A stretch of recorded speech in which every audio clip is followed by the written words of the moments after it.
E.N.D here. If you've been following the initial glimpse of Wilds of Eldraine, possibly through my channel, and don't forget I'll be covering the entire spoiler season of the set, then you'll be excited to know that Wilds of Eldraine is bringing back a highly popular mechanic, Adventure. Adventure is a spell type, a subtype seen on instants and sorceries attached to creature and artifact cards. It was firstly introduced in Throne of Eldraine. Casting the adventure half of a card represents sending the creature on an adventure before putting it onto the battlefield. When the adventure resolves, the card is exiled. When exiled as part of the resolution, the creature may be cast from exile. Adventure spells only exist on this deck. In all other zones, the characteristics of an adventure are ignored. Only the characteristics of the creature card apply. But how do you play adventure? Let's build our battlefield and let's put a big creature on my opponent's side at 12/12 Ghalta and Mavren. Now I'm going to cast Petty Theft. Petty Theft for 1 and 1 blue, instant adventure. Return target non-land permanent and opponent controls to its owner's hand. Petty Theft is the adventure side of Brazen Barrow. When casting a creature with adventure, you always have the option to cast the adventure side and send the creature onto an adventure to cast it later from exile, or cast directly the creature skipping its adventure side. If you choose to cast the creature, you cannot cast the adventure side. Petty Theft is a normal spell, therefore when casted it will go on the stack. There can be a counter, there can be a response. If it's countered, the spell will end up in the graveyard and not go onto an adventure. In my case, no counters and Petty Theft resolves. When Petty Theft resolves, I will return target non-land permanent and opponent controls. In my case, I'm going to target Ghalta and Mavren, and Brazen Barrow will go in exile onto an adventure.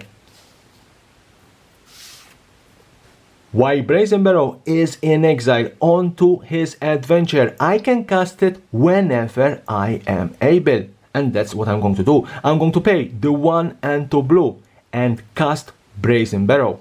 At this stage, Brazen Barrow, it's a normal creature spell, therefore it will go on the stack. There can be a counter, there can be a response, nothing happens, and it will resolve hitting the battlefield. Some notes: adventure cards are permanent cards in every zone except the stack, as well as while on the stack if not cast as an adventure.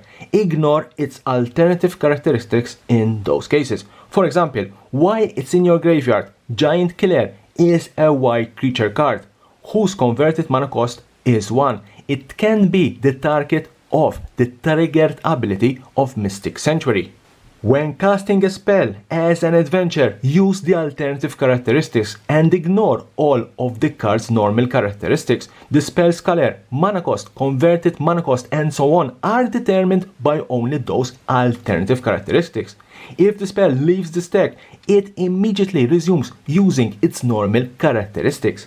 If you cast an adventure card as an adventure, use only its alternative characteristics to determine whether it's legal to cast that spell. For example, if Giant Killer is exiled with the last ability of Vivien, Champion of the Wilds, you can't cast it as Chop Down. If a spell is cast as an adventure, its controller exile it instead of putting into its owner's graveyard as it resolves.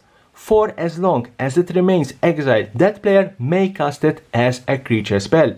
If an adventure spell leaves the stack in any way other than resolving, most likely by being countered or by failing to resolve because its targets have all become illegal, that card won't be exiled and the spell's controller won't be able to cast it as a creature later. If an adventurer card ends up in exile for any other reason than being exiling itself while resolving, it won't give you permission to cast it as a creature spell. You must still follow any timing restrictions and permission for the creature spell you cast from exile. Normally, you'll be able to cast it only during your main phase, while the stack is empty. If an effect copies an adventure spell, that copy is exiled as it resolves. It ceases to exist as a state-based action. It's not possible to cast the copy as a creature. An effect may refer to a card, spell, or permanent that has an adventure. This refers to a card, spell, or permanent that has an adventurous card set of alternative characteristics, even if they're not being used and even if that card was never cast as an adventure.